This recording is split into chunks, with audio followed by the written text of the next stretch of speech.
बानी पीटीआई की 9 मई के वाक़यात पर मशरूत माफ़ी मांगने की पेशकश, साथ ही कह दिया माफ़ी उन्हें नहीं बल्कि उनसे मांगनी चाहिए। उन्हें रेंजर्स ने घसीटा, क्या पाकिस्तान और आलमी सतह पर मकबूल तरीन शख्स की कोई इज्जत नहीं।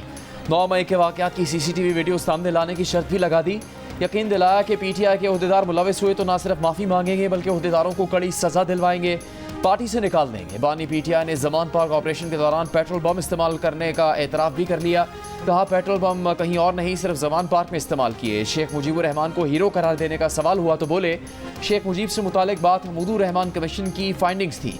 बांग्लादेश की सूरत हाल पर कहा खदशा है नवाज शरीफ, आसिफ जरदारी और शहबाज शरीफ हसीना वाजिद की तरह फरार ना हो जाए। मुझ समेत नवाज शरीफ, शहबाज शरीफ, आसिफ जरदारी, मोहसिन नकवी का नाम ECL पर डाला जाए। बानी पीटीआई का कहना था कि वे मुल्क की खातिर बात करने को तैयार है, कोई अगर बात नहीं करना चाहता तो ना करें, वो भी नहीं करेंगे।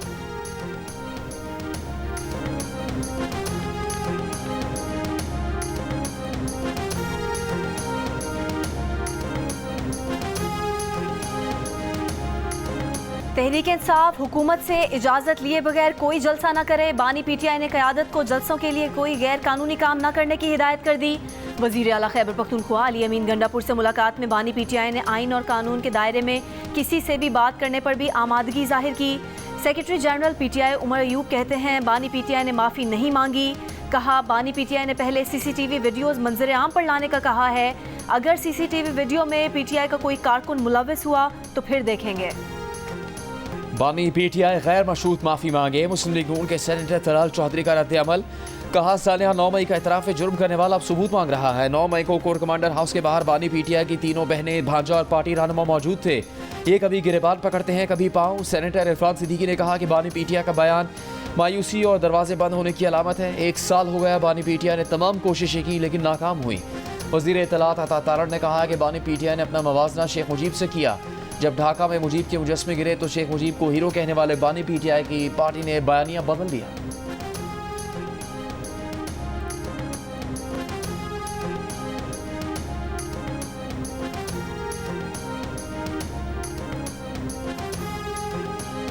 अमरीकी सियासतदान या सरकारी अफसरान के कत्ल की मुबैना साजिश के इल्ज़ाम में अमरीका में पाकिस्तानी शहरी आसिफ मर्चेंट पर फर्द जुर्म आयद। अदालती दस्तावेज़ के मुताबिक 46 साल आसिफ मर्चेंट ईरान में वक्त गुजारने के बाद पाकिस्तान से अमरीका आया था ताकि साजिश पर अमल के लिए लोग भर्ती कर सके। आसिफ मर्चेंट जिन किराए के कातिलों से राब्ते में था वो दरअसल अंडरकवर FBI एहलकार थे। आसिफ मर्चेंट को 12 जुलाई को उस वक्त गिरफ्तार किया गया जब वो अमरीका से जाने की तैयारी कर रहा था। आसिफ मर्चेंट कराची में बैंकिंग के शोबे से वाबस्ता रहे हैं। तर्जुमान वाइट हाउस का कहना है कि आसिफ मर्चेंट का ट्रंप पर कातिलाना हमले से कोई ताल्लुक नहीं। तर्जुमान दफ्तर खारजा मुमताज़ ज़हरा बलोच ने कहा कि मीडिया रिपोर्ट्स देखी हैं, अमरीकी हुकाम के साथ राब्ते में हैं, मज़ीद तफसीलात का इंतज़ार कर रहे हैं। अमरीकी ओहदेदारों ने कहा है कि मामले की तहकीकात जारी हैं।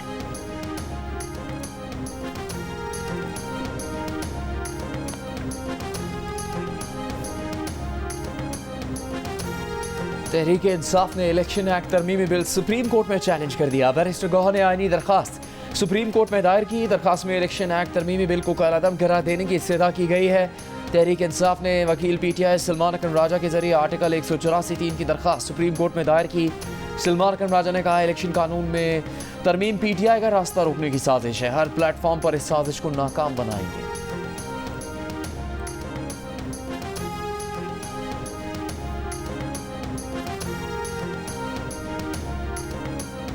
मखसूस नशिस्तों से मुतालिक सुप्रीम कोर्ट के फैसले में आइन और कानून के आर्टिकल्स और शिकों को नज़रअंदाज किया गया। 12 जुलाई के अक्सरियती मुख्तसर फैसले में अदालती दायरा इख्तियार से तजावुज़ किया गया। इलेक्शन कमीशन ने सुप्रीम कोर्ट के मुख्तसर फैसले पर नज़रसानी अपील दायर कर दी। दरख्वास्त में कहा सुप्रीम कोर्ट के 12 जुलाई के फैसले के अहकामात इम्तियाजी और एक पार्टी के हक में है। 41 अरकान को दोबारा पार्टी वाबस्तगी का मौका देने का कोई जवाज़ नहीं। फैसला इलेक्शन कमीशन के नुक्ता नज़र को सुने बगैर दिया गया। इलेक्शन कमीशन को मौक़िफ़ देने का मौका नहीं दिया गया। तहरीक इंसाफ केस में पार्टी नहीं थी। तहरीक इंसाफ को अदालती फैसले में रिलीफ दिया गया। 12 जुलाई को सुप्रीम कोर्ट के फैसले में कहा गया था कि तहरीक इंसाफ सियासी जमात थी और है। PTI ख़वातीन और अक़लियती नशिस्तों की हकदार है। इंतखाबी निशान न मिलने से किसी सियासी जमात का इंतखाबात में हिस्सा लेने का हक ख़त्म नहीं होता।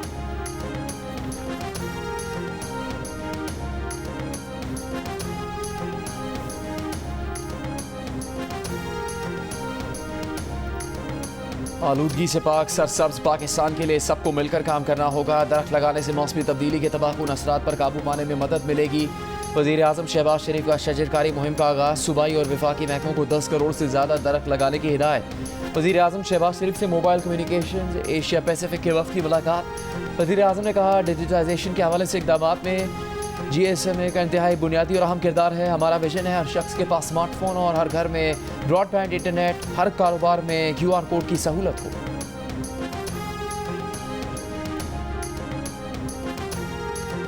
वज़ीर आला पंजाब मरीम नवाज की हिदायत पर लाहौर और कसूर के बाद ननकाना में भी फ्री वाईफाई सर्विस का आगाज़। ननकाना में पहले फेज़ में 5 मकामात पर वाईफाई सर्विस शुरू की गई है।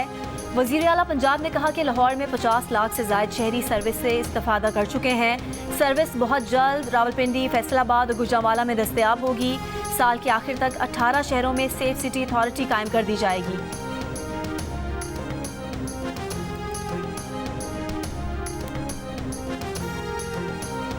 PTI दौर में चेयरमैन SCCP मोहम्मद अली की रिपोर्ट में IPPs का ऑडिट करने को कहा था, लेकिन तहकीकात के बजाय IPPs को सालिसी के अमल में डालकर इल्तवा का शिकार किया। वज़ीर तवानाई अवैस लगारी का सेनेट की कायम कमेटी के इजलास में इंकशाफ। बताया कि PTI हुकूमत की जानिब से तहकीकात न करवाने का खमियाजा अवाम आज भुगत रहे हैं। नामुकम्मल रिपोर्ट पर सालिसी होती तो IPPs को क्लीन चिट मिल जानी थी। हुकूमत IPPs के मामले को संजीदगी से देख रही है। साबिक वज़ीर आज़म शाहिद खाकान अब्बासी ने IPPs से मुआहदों में करप्शन का इम्कान मुस्तरद कर दिया। IPPs पर तनकीद करने वालों को हक़ाइक़ से लाइल्म करार देते हुए कहा कि IPPs हुकूमत की दावत पर लगे हैं, करप्शन की गुंजाइश ही नहीं थी। मुआहदे हुकूमत ने खुद मुज़ाकरात के बगैर बनाए, हुकूमत ने ही निर्ख मुकर्रर किया जिसकी बुनियाद पर सरमायाकारी हुई। आज IPPs में सरमायाकारी करने वालों को चोर कहेंगे तो कल यहाँ कौन सरमायाकारी करेगा? मुल्क से दुश्मनी ना करें, किसी की ज़ाती दुश्मनी है तो अलहदा तय करें।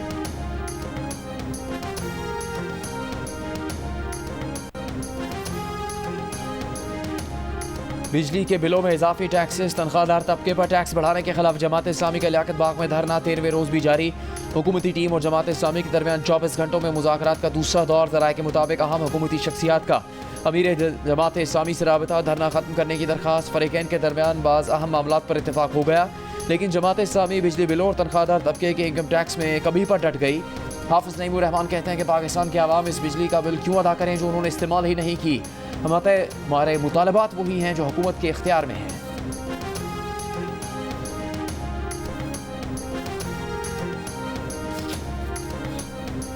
बांग्लादेश में मामूलात ज़िंदगी बहाल होने लगे। मुजाहिरीन ने सड़कों की सफाइयाँ भी शुरू कर दी। बांग्लादेशी आर्मी चीफ वकारुज़्ज़मा का कहना है कि 3-4 रोज़ में हालात मामूल पर आ जाएंगे। मोहम्मद यूनुस की सरबराही में अबूरी हुकूमत कल रात तक हलफ उठा लेगी। बांग्लादेश के सदर ने गुज़िश्ता रोज़ पार्लियामेंट तहलील कर दी थी। अबूरी हुकूमत का निज़ाम संभालने डॉक्टर मोहम्मद यूनुस पेरिस से ढाका रवाना हो गए। बांग्लादेश की अदालत ने लेबर कानून केस में मोहम्मद यूनुस की 6 माह की सज़ा भी कलअदम कर दी। एक बयान में डॉक्टर यूनुस ने कहा कि हम वतनों पुरअमन रहिए। मोहम्मद यूनुस का कहना था कि भारत के बांग्लादेश के गलत लोगों के साथ अच्छे ताल्लुकात हैं। भारत को अपनी खारजा पॉलिसी पर नजरसानी करनी चाहिए।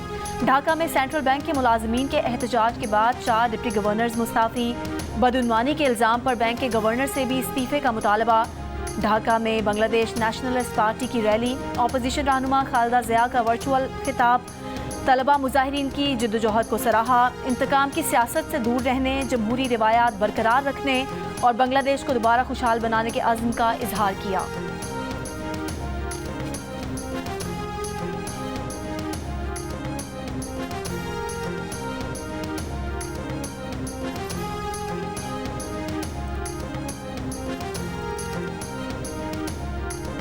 शेख हसीना के मुल्क से फरार होने पर बांग्लादेश के मौजूदा साबिक फौजी अफसरान बरहम। साबिक फौजी अफसरान ने कहा कि शेख हसीना को महफूज रास्ता नहीं दिया जाना चाहिए था।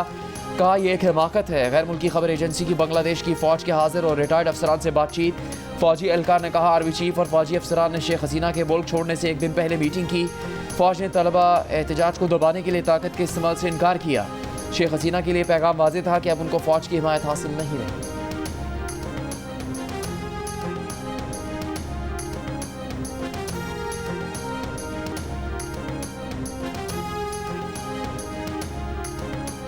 हुकूमत पाकिस्तान और अवाम बांग्लादेशी अवाम के साथ खड़े हैं। बांग्लादेश की सूरत हाल पर हुकूमत पाकिस्तान का पहला बाज़ाब्ता बयान सामने आ गया। तर्जुमान दफ्तर खारजा का कहना है कि उम्मीद है बांग्लादेश में हालात पुरान होंगे और तेज़ी से मामूल पर आएंगे। यकीन है बांग्लादेशी अवाम का जज्बा और इत्तेहाद उन्हें हम आहंग मुस्तकबिल की तरफ ले जाएगा। सबकी दुआ और नेक तमन्नाओं का शुक्रिया। मजीद दुआ करें कि मैं फाइनल में भी अच्छा परफॉर्म करूं, पाकिस्तान के लिए मेडल जीत सकूं। ये दरख्वास्त की है पाकिस्तान के हीरो अरशद नदीम ने जियो न्यूज़ से खुसूसी गुफ्तगू में। पाकिस्तान में जेवलिन थ्रो खेल की पहचान। अरशद नदीम कल पेरिस ओलंपिक्स के जेवलिन थ्रो मुकाबले के फाइनल में एक्शन में होंगे। फाइनल रात 11:25 पर शुरू होगा। भारत, ग्रेनेडा, जर्मनी और केन्या के एथलीट से भी सख्त मुकाबले की तवक्को। 25 करोड़ पाकिस्तानियों की दुआएं और नेक तमन्नाएं अरशद नदीम के लिए।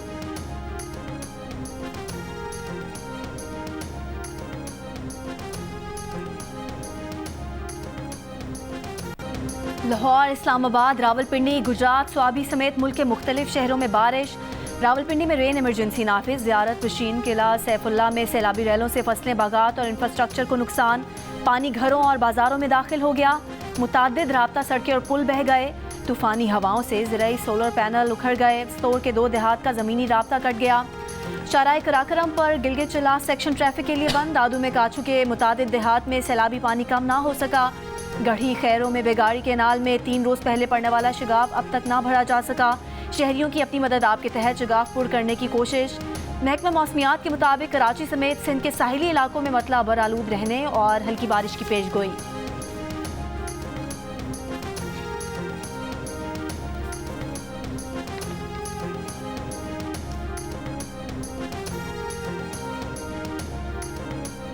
हालिया बारिशों ने कराची के इंफ्रास्ट्रक्चर का पोल खोल दिया। शहर के मरकजी शाहराहें टूट फूट का शिकार। जगह जगह गढ़े, ट्रैफिक की रवानी मुतासिर। मेयर कराची मुर्तज़ा वहाब का शहर की सड़कों के अबतर सूरत हाल का नोटिस। TMC ने सिंध हुकूमत और वर्ल्ड बैंक के ताउन से चलने वाले इदारे की सरबराह को मरासला भेज दिया। मेयर कराची ने 1 हफ्ते में रिपोर्ट तलब कर ली।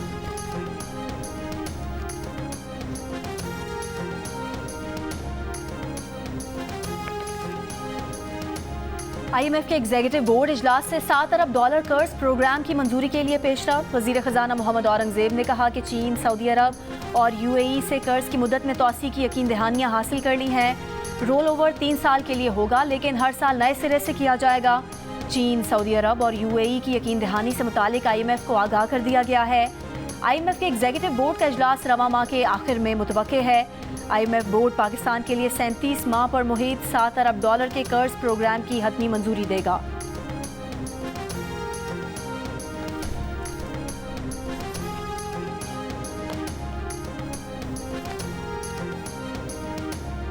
वर्ल्ड बैंक ने सिंध में सोलर सिस्टम के 2 लाख यूनिट तकसीम करने की मंसूबे की तौसीक कर दी। वज़ीर आला सिंध मुराद अली शाह की ज़ेर सदारत इजलास में वज़ीर आला सिंध ने बताया कि सूबे में वर्ल्ड बैंक के $3 अरब 40 करोड़ के 14 मंसूबे जारी हैं।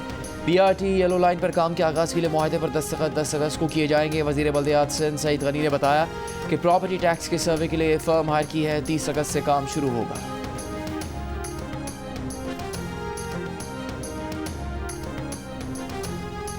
तहरीक इंसाफ की रहनुमा आलिया हमजा को सेंट्रल जेल गुजरांवाला से रिहा कर दिया गया। आलिया हमजा 9 मई के मुकदमे में गिरफ्तार और सेंट्रल जेल में कैद थी। आज लाहौर हाई कोर्ट ने आलिया हमजा को 29 अगस्त तक किसी नए मुकदमे में गिरफ्तार करने से रोकते हुए उनके ज़मानती मचल के जमा कराने की हिदायत की थी। जस्टिस अली बाकर नजफी ने रिमार्क्स दिए कि कोई भी एजेंसी आलिया हमजा को हाई कोर्ट की इजाज़त के बगैर गिरफ्तार नहीं करेगी।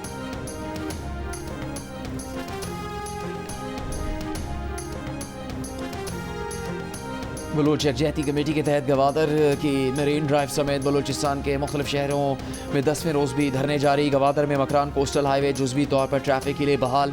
अशया खुरोनोश वाफर मकदार में गवादर पहुँचना शुरू हो गई, तहाँ मोबाइल सर्विस अब तक मुअत्तल है। सुरबंदन, पेशकान, बसनी और माड़ा जियोनी समेत छोटे बड़े शहरों में मामूलात ज़िंदगी बहाल हो गए। बलोच यकजहती कमेटी का कोयटा के सरेआब रोड पर यूनिवर्सिटी के सामने 10 रोज़ से धरना जारी। सरेआब रोड की बंदिश से शहरियों और इलाका मकीनों को मुश्किलात का सामना।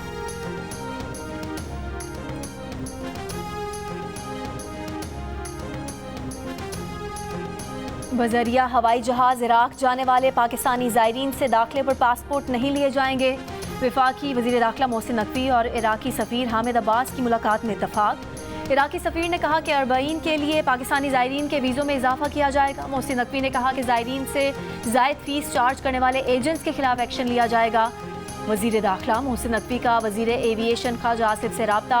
दोनों वज़रा का इराकी एयरलाइन को आज से ही खुसूसी परवाजें चलाने की इजाज़त देने पर इत्तफाक।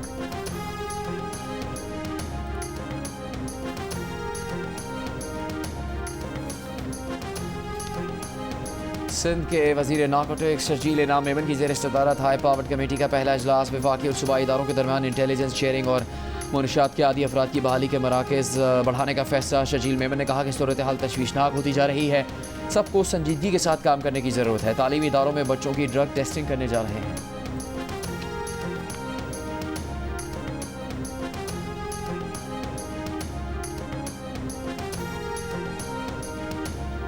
इस्लामाबाद हाईकोर्ट में बानी पीटीआई की मुदाखलत के बगैर वकला से मुलाकात की दरख्वास्त पर समाअत। दरख्वास्त में अडयाला जेल में मुबैना मुदाखलत रोकने की इस्तदा।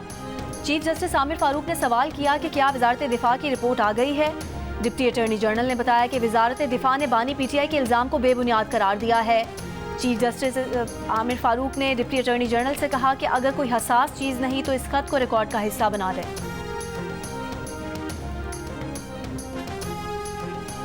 पीटीआई के रहनुमा डॉक्टर शाहिद सिद्दीक के कत्ल में मुलविस 3 मुल्जिमान को ट्रेस कर लिया गया। पुलिस के मुताबिक तीनों उजरती कातिल बाप, बेटा और भतीजा है।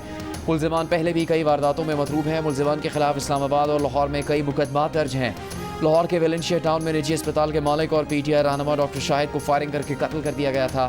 पुलिस ने उनके बेटे कयूम और उसके दोस्त को हिरासत में लिया था। पुलिस के मुताबिक डॉक्टर शाहिद के बेटे ने पसंद की शादी से इनकार पर वालिद के कत्ल के लिए 2 करोड़ रुपए दिए। इससे पहले जनवरी में भी कातिलाना हमला करवाया।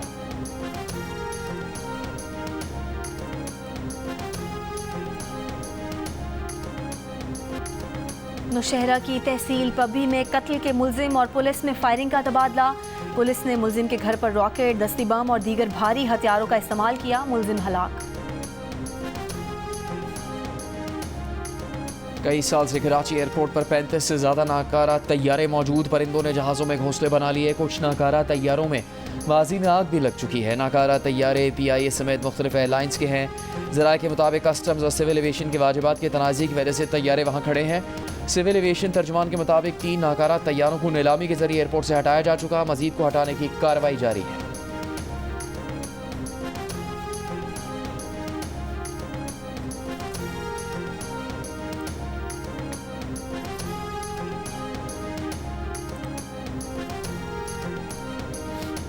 OIC एग्जीक्यूटिव कमेटी के जद्दा में गैर मामूली इजलास के मौके पर वजीर खारजा इसहाक डार की OIC के सेक्रेटरी जनरल हुसैन इब्राहिम ताहा से मुलाकात। फ़लस्तीनियों की नस्लकुशी, गाज़ा, मगरबी किनारे में संगीन इंसानी सूरत हाल और जम्मू और कश्मीर पर तबादला ख्याल किया गया। वज़ीर ख़ारजा इसहाक डार का OIC के इक़दामात के लिए पाकिस्तान की मुकम्मल हिमायत का इजहार।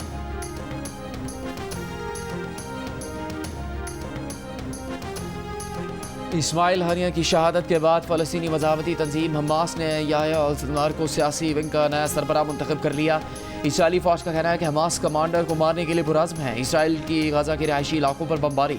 गुज़श्ता 24 घंटों में मज़ीद 30 से ज़्यादा फ़लस्तीनी शहीद। बैत-ए-नहलून ने से बेघर फ़लस्तीनियों को इनखला का हुक्म दे दिया। फ़लस्तीनी मज़ाहमतकारों ने रफ़ा में इसराइली टैंकों को निशाना बनाया। जनूबी लबनान में इसराइली तैयारों का फ़िज़ाई हमला, एक शख्स जाँ बहक। आलमी अदालत इंसाफ में इसराइल के खिलाफ फ़लस्तीनियों की नस्लकुशी केस में फ़रीक बनने के लिए तुर्की ने दरख्वास्त जमा करवा दी। बांग्लादेश के खिलाफ 2 टेस्ट मैचेस की सीरीज़ के लिए पाकिस्तान टीम का ऐलान कर दिया गया। शान मसूद कप्तान बरकरार, सऊद शकील नायब कप्तान। मेहमान टीम 17 अगस्त को इस्लामाबाद पहुंचेगी। पहला टेस्ट रावलपिंडी में 21 अगस्त से खेला जाएगा। टीम में शामिल तजर्बेकार wicket keeper batter Sarfaraz Ahmed का कहना है कि मैनेजमेंट जिस नंबर पर कहेगी बैटिंग करेंगे। बोर्ड का नौजवान खिलाड़ी को नायब कप्तान मुकर्रर करना खुशाइंद बात है।